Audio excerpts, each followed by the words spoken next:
Oh my word, here we go. Hey guys, so welcome to the final assignment of the course. I've decided to kind of wrangle up everything that I had been planning to discuss about the new the new advances in these models, um, just into this, right, into this video. And that's because things are changing too fast for me to properly document.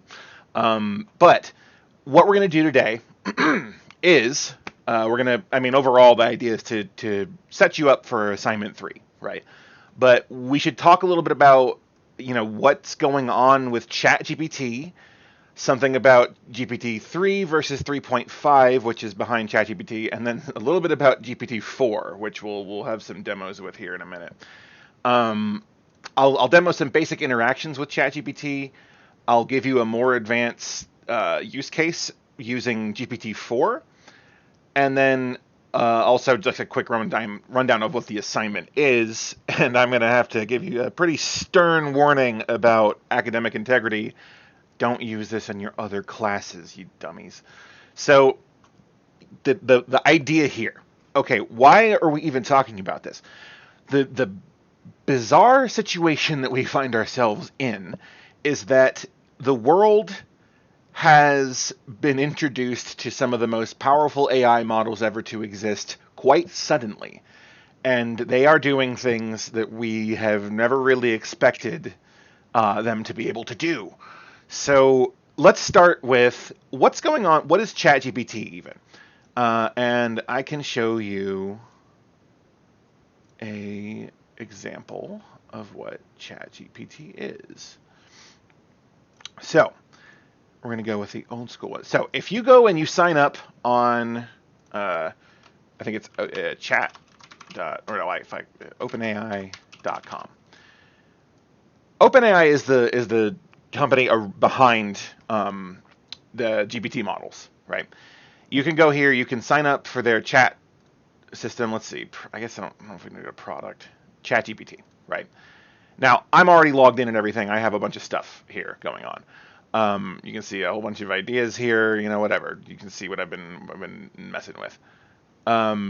But the basic interaction that you have with ChatGPT or any of these models is that it is more like a back and forth. The previous version we saw in this course, when GPT-3 was the brand new stuff, was you just kind of give it some text and it's able to complete it. Now you give it text and it's already sort of primed to figure out, oh, I'm supposed to help with instructions for a user. And every time you keep talking, it includes all of the text you've sent so far, right? So you are having a continuous conversation with this model because its context continues to be activated by everything you've sent. Okay, so what the hell do I mean by all that? Um, we'll do a demo here in a minute. Maybe I should talk. No, demo first. Demo first. I'm in fact gonna reorganize this because I think it's harder to grasp what's going on unless you see what's happening here. So I have a I'm not going to use the default. I'm going to use the same one that you guys will have access to when you sign up for free. Now, be warned that that as of this moment I'm recording, chat.openai.com. I'm using a different tool. Sorry, a different account here, so it's as if I'm trying to log in like you would from the start. ChatGPT keeps hitting capacity because everyone is excited to be using it right now. So try and get in here. When we do the assignment, you'll want to wait until it's actually up. You can get notifications when it goes up and down. It just happens a lot these days because again, everyone's in a blitz to use this tool. So you're going to want to go sign up, and here's where we can start. So the idea is that you can really treat this as an assistant. It is a collaborator. It is a tutor. It is a domain expert in things that you might want to do. Now, the legacy model is a little bit not as powerful at things like reasoning and speed as the more modern ones. But I mean, modern is things that are weeks old at this point, and we're gonna have even more soon. It's getting crazy. So, here's what we'll do. I'll demonstrate something that I already kind of messed with over here. Uh, finding the okay. So here is something that I typed to it earlier. I sort of test cased it. You can see this right here. Let's say I want to do something that seems a little complex, that I'm not really sure where to start, and even Googling the information is like can be kind of overwhelming if I'm a true novice, right? I would need somebody who knows what they're talking about to come in here and help me out with it. Well, guess what this thing is? It's a talker. It knows what it is talking about. So I say here, hey, I'd like to get started with setting up my computer to stream on twitch.tv. I'm a total novice, so please help me by breaking the process down into steps and explain the steps in common sense terms. Let's go. Sure thing. Here's a step-by-step guide. And it just starts to run with it, right? And remember, this is the same model concept that we were talking about before. It is a transformer. It takes the current text and it tries to predict the next little chunk. The fact is, though, it's very good at predicting the next chunk of something that is trained to be a helper, right? And something that has extreme domain knowledge. Look, it even named it Twitch Streaming Setup Guide. Or I guess this is Twitch Setup Guide, Twitch Streaming Setup. You know, it names the documents for you on this site. So, meet minimum system requirements. So check and make sure you've got basics. Choose your software. Do you want to use OBS or Streamlabs OBS or XSplit? Download things, create your Twitch account, connect to Twitch. Right. So it has broken the thing down into a very simple step-by-step process. Now, if you still don't really know what you want out of it, for example, hey, help me with one of these bullet points. I'm a little lost. Let's say I really don't understand. Hey, okay, great. You told me there are different options here: OBS, XSplit, Streamlabs. This one says for the purposes I will be using OBS. Let's say, well, can you tell me the difference between OBS and Streamlabs OBS? Of course. Then it just starts running. Interface is different. Streamlabs has more user-friendly interface. Streamlabs OBS comes with a number of built-in features, such as alerts. Okay, cool. OBS is known for being more lightweight. Okay, that's good. OBS is free and open source. Okay, OBS is a good choice for experienced users, while Streamlabs was a good choice for beginners. Okay, so great. I think great. I think I'd like to use Streamlab OBS since I'm a beginner. Also, you don't even hit. I keep editing myself, but it doesn't care. It can handle all kinds of errors and missteps and everything.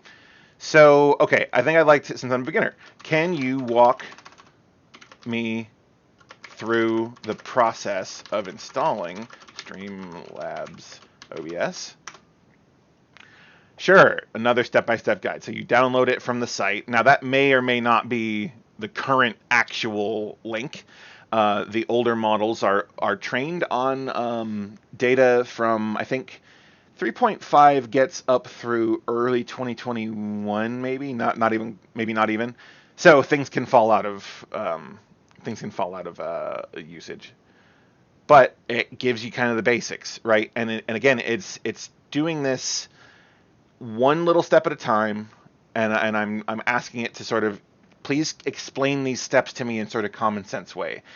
This is essentially, so okay, what are we going to do? Add your webcam feed, optional if you want to. Okay, great. That's it. With these steps, you should be able to install and set up Streamlabs OBS for streaming on Twitch. If you encounter any issues or have questions, don't hesitate to ask. And it means that, right? It knows if you have a question and you want to dive deeper on like, hey, why should I do this? Let's pick one at random here. What's something that we might ask a theoretical question that we could be confused about? Stream to Twitch, connect button, sure. Set up your scene. It's essentially what you're... Okay, so here's an idea. Set up your scene. A scene is a Streamlabs OBS, in Streamlabs OBS, is essentially what your viewers will see while you are streaming. Set up your first scene, click this, and click the plus button. Okay, sure, very detailed. You can then add different elements to your scene, such as the game, webcam... Okay, what are some other types of scenes that are useful to set up for streaming. Okay, so here it goes. Okay, intro and outro scenes. If I'm going to start or end a stream, intermission scene if I need to go to the bathroom, an overlay scene. You can display extra information. It's like all your tickers and stuff if you're going to be a web streamer. A webcam only stream if you just want to just go front and center, focus the face. Okay, be right back. So, okay, great. That's just like a simple rundown of common things. Now, we could Google a lot of this stuff, and that's sort of where we're reaching the depth of the demo I'm showing here. Because this is all just kind of like guides, right? Simple guides, but we can keep drilling into specifics, and you can keep drilling into specifics, and keep drilling into specifics. Okay, but let me show you some of the weird things that you can do, right? A haiku about this conversation so far.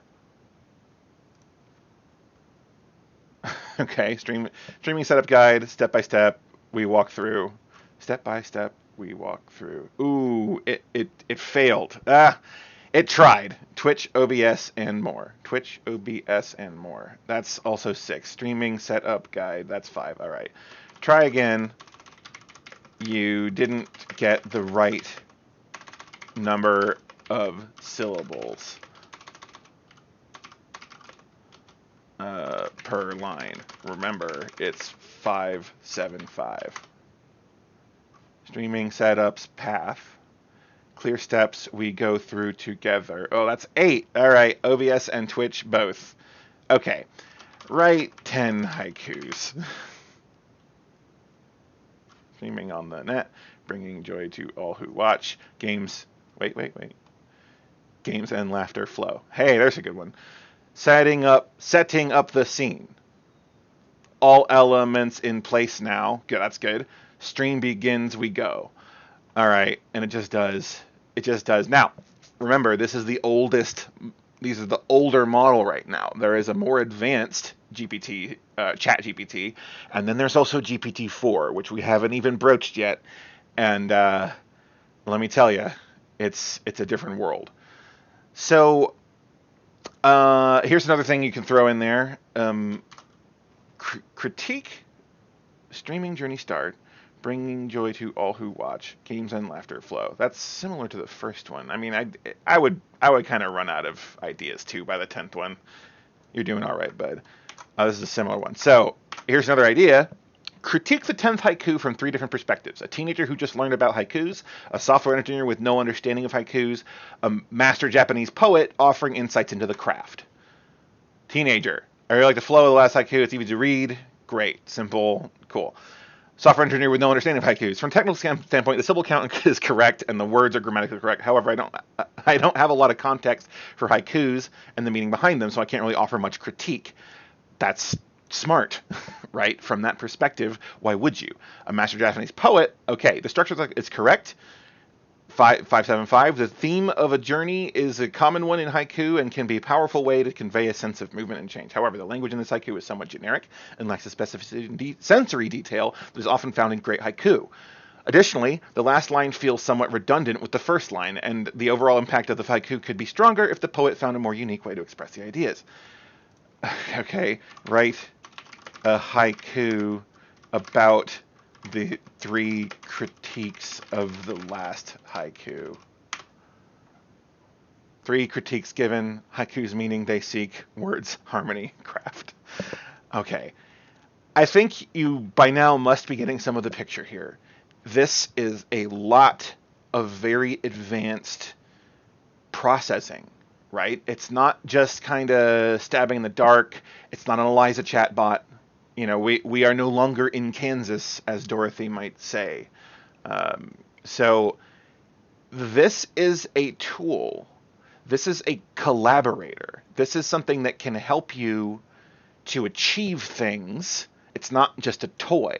And I hope you're starting to see that. Another thing that we haven't even touched on is that this system was trained to focus on the ideas behind coding. You can hand it some code, and say, explain this code, critique it, and refactor it, and it will do a pretty good job. Now, 3.5 is prone to errors. 4 is prone to way less errors. Something that is sort of going around in this space is that, oh, it's so fun to dunk on this tool for all the errors it makes. But what people aren't talking about, and that is very uncomfortable for them, is that it doesn't make that many errors, right? It makes less than a random peer of yours would. And the trouble is that it makes so few errors that it's going to become a very, very, very strong candidate for things. I mean, GPT-4 passes the bar, guys. That's something that's a little. You should maybe be feeling something in the pit of your stomach about that. Good and bad, right? I mean, we're in a brave new world here. So, let me rewind a bit and do a little bit of discussion of how some of these models work. So what has changed, right? What has changed between GPT-3 and GPT-4? Well, I now have a bit better understanding of what transformer models are roughly, and like how they are being used in these larger training operations. So here's an overwhelming chart that I found. GPT-3 is where we're starting from, right? You recall in the final lecture, we go into some detail on like what GPT-3 is capable of and how big it is. It's 175 billion parameters. This GPT 3.5 stuff is the same size as GPT-3. It's still 175 billion parameters, and that's where this like large-scale language model pre-training comes into play. Now, these tools can be retrained. They can be what is called fine-tuning, and the idea is that you are not spending the same amount of energy to pre-train all of the neural networks on all language. And essentially, the base model is a model of language concepts. From there, you can do fine-tuning on specific applications of language. So, for example, here, GPT-3 is the initial model. Da Vinci is a large language base model, right? They're calling these foundation models. I won't give any notes there. So foundation models, though, is the going term these days. So you build a foundation off of which to do other stuff. This was trained in two different ways, or rather tuned in two different ways. There is training on code, which is essentially you take code that has been annotated and analyzed by humans. So you say, okay, here is some code for a website or something, right? And you have humans describe it. You have humans critique it. You have humans discuss it. And by giving it that information, you are able to focus the large language base on, I am starting to get a picture for what coding is about. Not to say that it didn't have any idea before, but you are sort of zooming in. Instruct, on the other hand, has to do with tuning it to be able to more specifically follow instructions. The original models were all about, I can autocomplete this page of text that you have started for me. And you get into scenarios where, like, if you gave it an instruction, it might try to autocomplete more instructions, right? It would say, the instruction started with this, and I'm going to give more instructions, right? Because it's not being guided. The base models are just sort of loose in the pen. So they went back and forth tuning this model in two different ways, tuning it on code and tuning it on instructions, and they arrive at a new version that has a language model with code training and instruction tuning. So, I may be wrong about, they may have continued training it on code. Okay, rewinding. I'm remembering better now some of this. Oh my God, guys, it's been a crazy couple of weeks, let alone few months. So I think more accurately what happened was GPT-3 was trained on language. They continued training it on code, and then they tuned it on instructions. So now you have a system that has not just language basic understanding, it has programming basic understanding. And it's been trained to do better instructional processing of user prompts. So then they continued it on, and we wound up with a little bit of a branch here.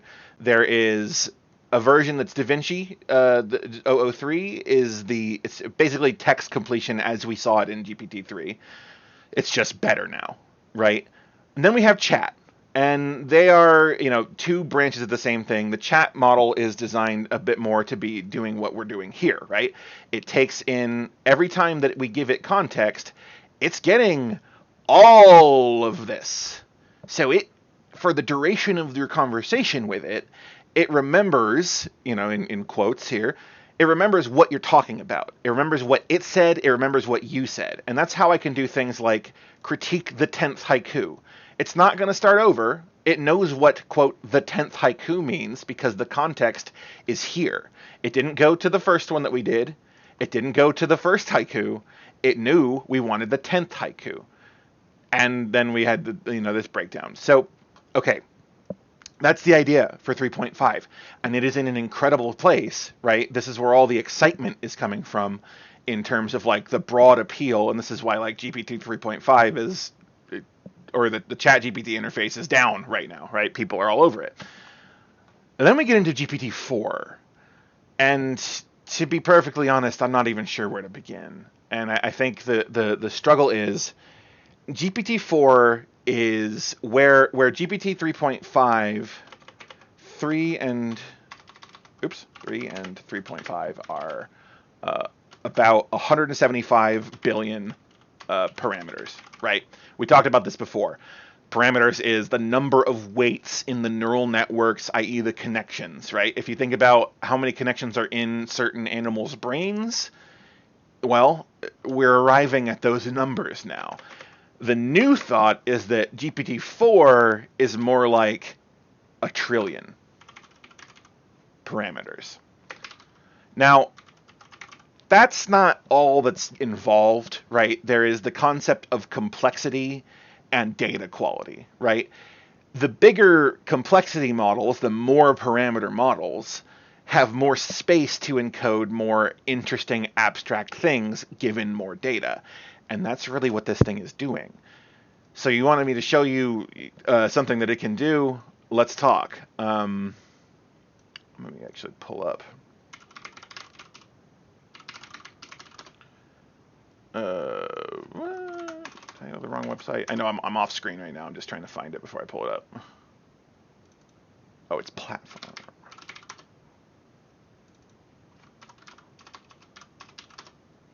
Okay. So, they're struggling. They are struggling. It's a busy day for GPT, I think. Invalid authorization code. All right, let's just go back to OpenAI.com. Menu. Developers API reference. That feels right. Okay. Log in. Why am I logged out? Let's get in there, baby.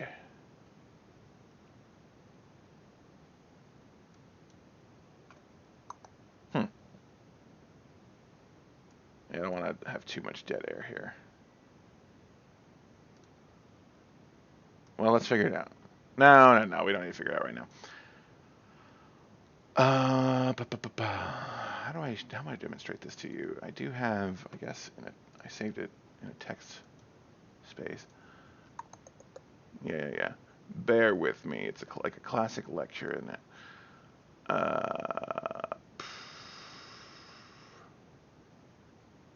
In here. Okay. Oops.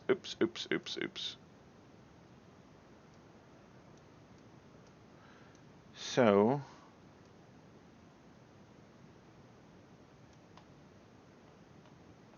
what are we doing? Why is this in reverse? Oh, it's in reverse order.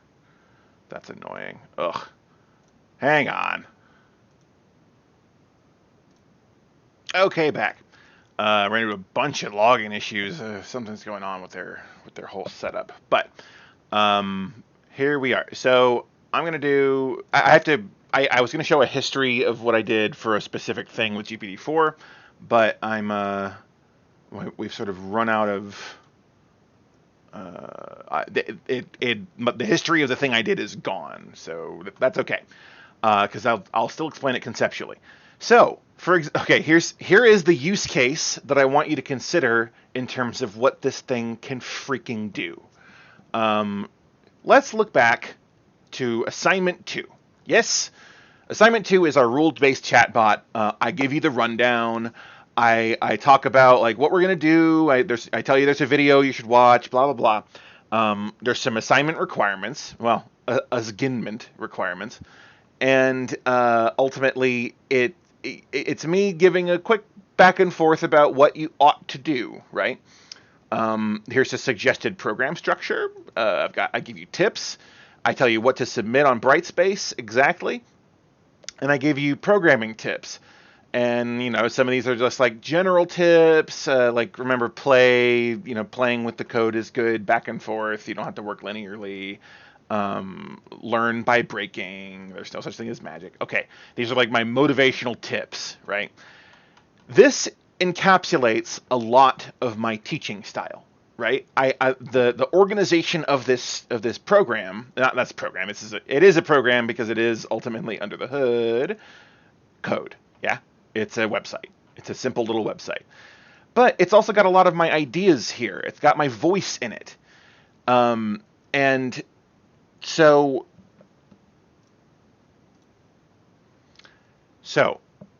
this, in a sense, is how I would like to write assignments. What you can do is here. We'll try and go to the actual platform again. I think it should be fixed at this point. Yeah. It knows who I am. Good, JK Lab. So, I already got it, baby. Where's the man? This websites, they have a strange design ethos for their websites. Okay, Playground. Now, why am I going here? Because I have access to GPT-4 through the Playground. I signed up for the preview. You only get so much, but we are here behind the scenes. So we go to the chat mode, and we can switch to GPT-4. And it's the same chat concept as over here, right? It's the same idea, but it's a little more unconstrained. So I'm going to maximize the output length so it can print as much as possible.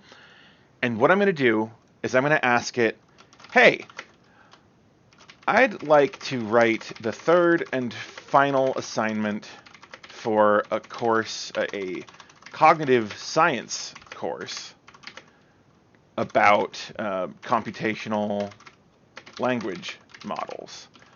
I want the assignment to be about learning to use ChatGPT to create, to learn new skills and create new things while interacting with it. This assignment should be more open-ended than the example I am attaching below, and it should involve no coding, only learning to interact with the bot. Use this example below and try to match the style and voice as closely as you can. Yeah, and then we can attach, guess what we can attach? The code of the entire website, right? What is in here? It's got some of the things that I'm pulling in. It's got, the header section. It's got all the instructions I give you. It's got my tips at the bottom. And while this will differ slightly, the output of this is going to differ from the one that you will see, because I actually have edited that one and stuff, and it's also not perfect. It doesn't do the exact same thing every time. It tends to be creative a little bit, which is its own sort of interesting. So use the example below and try to match the style and voice as closely as you can. Essentially, I'm saying create the third assignment using the second assignment as a template, but make it about something else. So let's see what happens. Here it goes.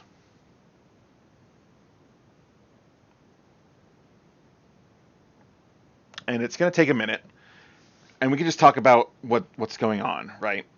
Remember, it's a gigantic model. This one is not the 175 billion parameter model of 3.5 and 3. This is what is likely 1 trillion node model that has learned more language. It has learned more programming techniques, but what it has also learned is abstraction. It has learned all these ways to identify what things mean and what processes are. It's able to do things like activate a node very far up its abstraction, layers that sort of captures what is the style of this document. What is the style of this text? And again, remember, the key thing that GPT and all these transformers have is the self-attention. So the way that this is managing to produce things that are very compelling is by activating a set of its network that is related to my style and my voice and HTML programming and these concepts, and also what it means to be a cognitive science course, what it means to be a college student who is the audience. And it is activating all of the context. It is pulling in and highlighting, using its self-attention mechanisms, the parts of its own language production network that are associated with all of those things at once, right? So we give it a moment, and we will copy and paste this in to a text editor, and we can actually look at the web page. It's not quite done. I think it's okay. There it is. It's done. We're going to take all of it. Oh. Where did we run out? I think I just passed into my own old document. There we go. Let's see what it did. I had an editor open. Where'd that go? I think it's over here now. Okay. We're going to make a new file. I'm in a random spot. GPT4 assignment output .html, right? And I'm just going to dump it and save it. And what are we going to do? We're going to pop that open. Here is an assignment written by an AI using my own content, concept, and ideas to reshape it to make something new. Okay, COG 376, assignment 3, learning with ChatGPT. Again, the one you see will differ, but rest assured that I have read it, agreed with it, and that it was also generated by an AI. So, learn new skills and create new things by interacting with ChatGPT, a state-of-the-art language model. This assignment is more open-ended than the previous ones, and it does not involve coding. Instead, you'll be learning how to effectively communicate with the chatbot to achieve your goals, like the one I just set out to do. Right? I said, hey, I have a lot of information from the base, and recall that I am also activating all of the example activates a huge amount of its internal context and attention, right?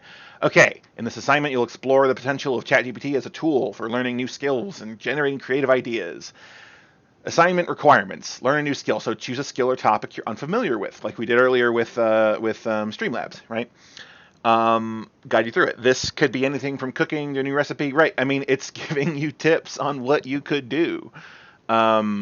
Solve a problem. Present ChatGPT with a problem that you need help solving. Okay, so actually, I'm gonna jump away from this because actually, I think I wrote a better prompt last time, and I'm just gonna show you the actual one that we're gonna be using.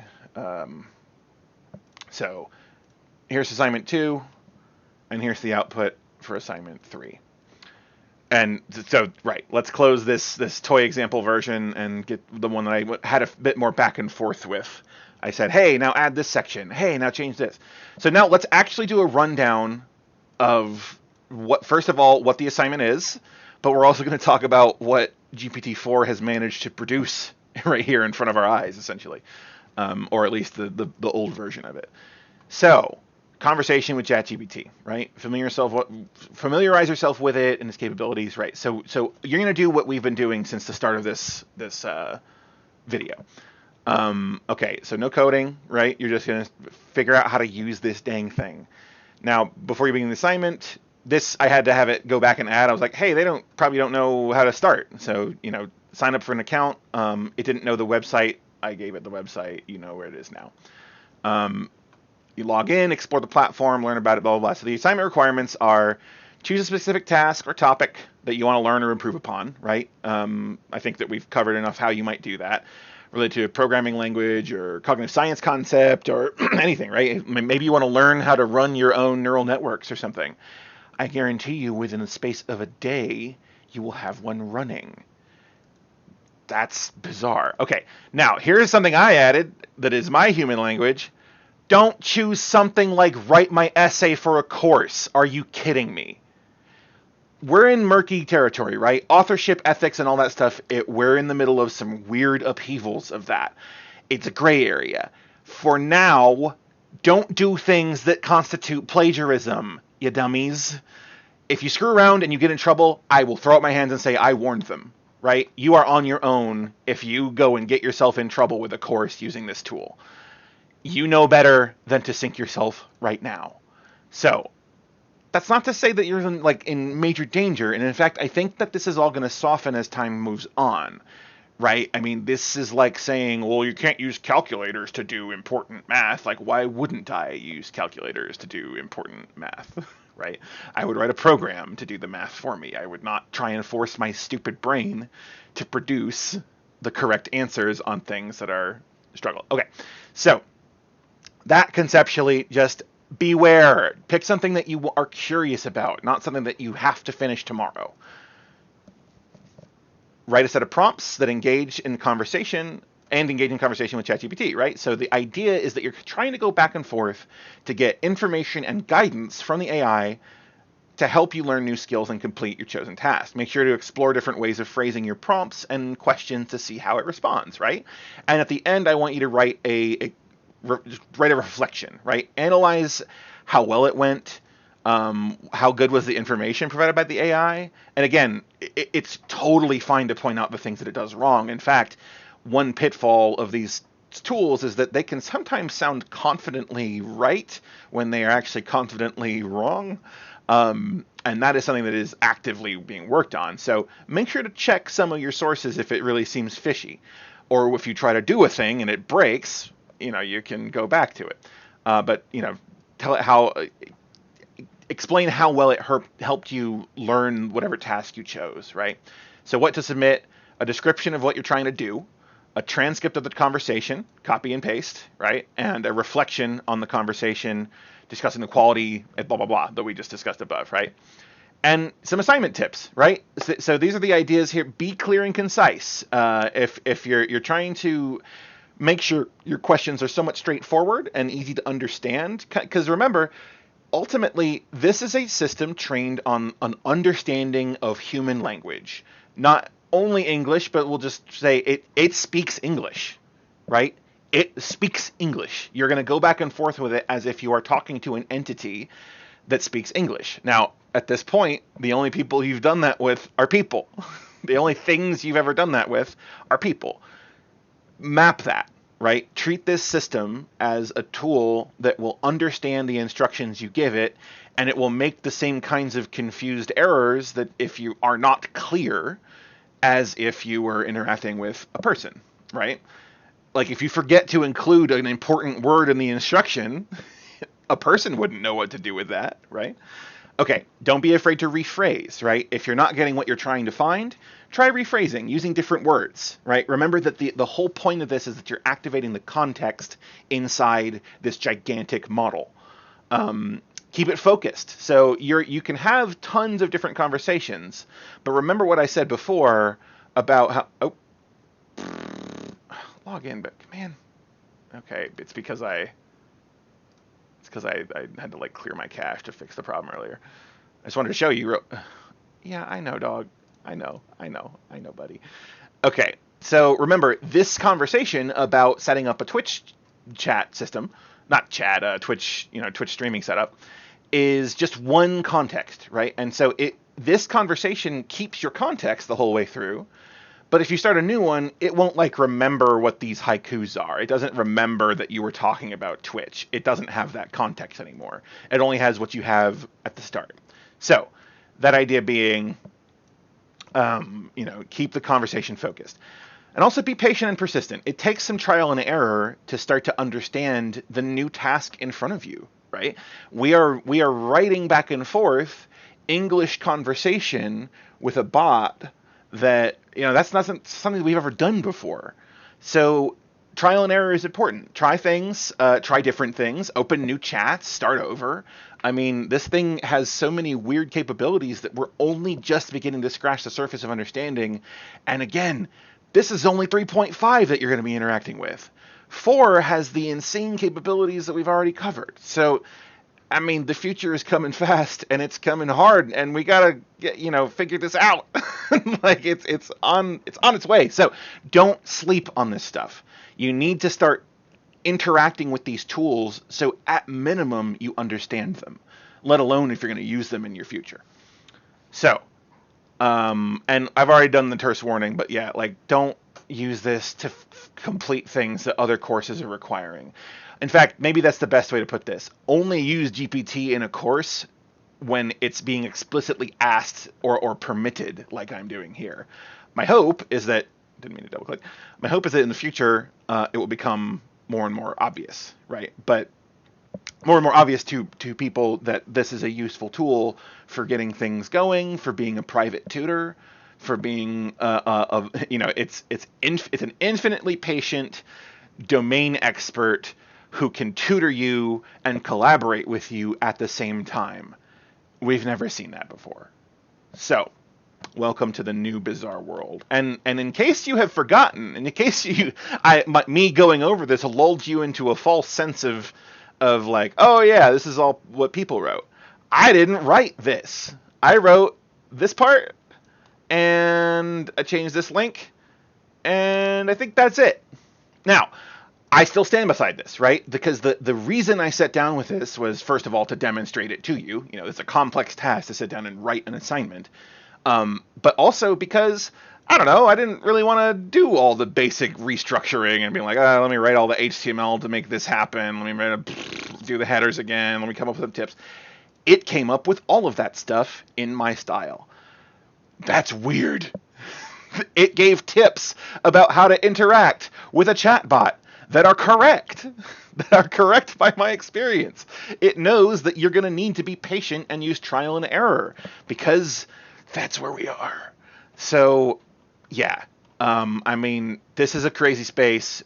It's really, really impressive. It's really exciting. You should be excited. You should be cautious. You should have a little bit of a like, oh man, what's going to happen next in your chest. And yeah, so that's the assignment. I hope it kind of makes sense. Pick something that you're curious about, or you want to learn more about, or you want to get more in depth about, and just give it a shot. Interact with the tool a little bit, because it's capable of some pretty wild things. I've started many projects with it over the past couple of weeks, where it's like, hey, I don't know anything about running PyTorch on my GPU. Can you help me figure that out? And of course it can. In fact, let me just throw that out there. Hey, I want to run a language model using PyTorch on my GPU, if possible. I don't know a whole lot about that process. I'm just gonna, I'm gonna throw bad words, broken words in here too. Process. So please explain, and so please include code example snippets. It'll get it, and examples, and explain them each one as you go. GPT-4, here it comes. It'll take a sec. I mean, again, remember the models are way overloaded. Sure, I can help you run a language model using PyTorch on your GPU. First, make sure you have installed the necessary libraries. Install PyTorch with GPU support by following the instructions on the PyTorch website. Okay, we'll see if that website is accurate. I mean, again, this thing only understands the true state of the world up until 2021. And here's a step-by-step guide. Import the libraries. Here comes some code. Import torch, import torch neural net. Sure. Torch optim, so optimizing it. Torch text legacy, cool data. Oh, we're grabbing some data sets. Okay, so sure. Set up your device before running the model. You need to ensure that your GPU is available for computation. Okay. Setting up your device in PyTorch. Great. So device equals torch device. CUDA. CUDA is it's the idea of using your graphics card to do processing. Okay, so we don't need to watch this entire thing, but you see how this is a lot of basis for someone who has just been handed, here's a primer. And you can now say, hey, I don't understand this line. Can you explain it to me? In fact, let's do it. Hey, I don't fully understand this line. Can you explain it to me in detail? Remember, I don't really know what I'm doing, but I'd like to understand more. And I'll even do, if you do the back quote, oh wait, did it do it? It didn't really do it. Interesting. Maybe it will. Back quote tends to be writing code, so. Oh, reload it. No, come on, bud. Reload the conversation, my God. Oh no, oh, it's here, it's here. Oh man. Oh, their models are all screwed up today. Yeah, and then it switched me to GPT 3.5. Okay, whatever. I think you get the concept. So we're gonna put the poor boy away today. Okay, so that's it. That's the assignment. I think that you probably have enough to go on, and I'll just turn you loose. Be patient. Again, their servers are all over the place, and you might just pick a different day or morning or time to do this. But yeah, this is where we're at, y'all. These things can write code. They can debug their own errors and fix their code. You can feed GPT-4 some documentation for some packages that it doesn't know about, and it will correctly implement the code for it. It's getting crazy.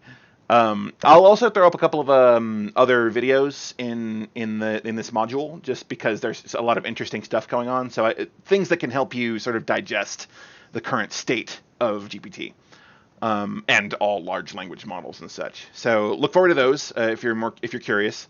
And at this point, I hope you are. I very much hope you are very curious, because this is changing. I'm not kidding when I say this is changing the entire world. So. Yeah. Okay.